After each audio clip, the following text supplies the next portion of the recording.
siitä mitään tulee. Kuule, osaa sinä aivan varmasti. Minä voin opettaa sinua. Tehdään yhdessä. Oikeasti? No kyllä.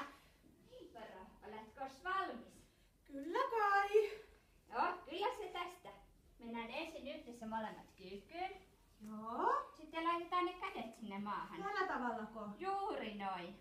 Sitten vielä, ennen kuin me voidaan tehdä se kuperkeikka, pitäisi pää pistää sinne Millä rintaan. tavalla pää? Tällä tavalla. Näinkö? Juuri noin. Ja sitten tästä vain päämaahan ja ympäri.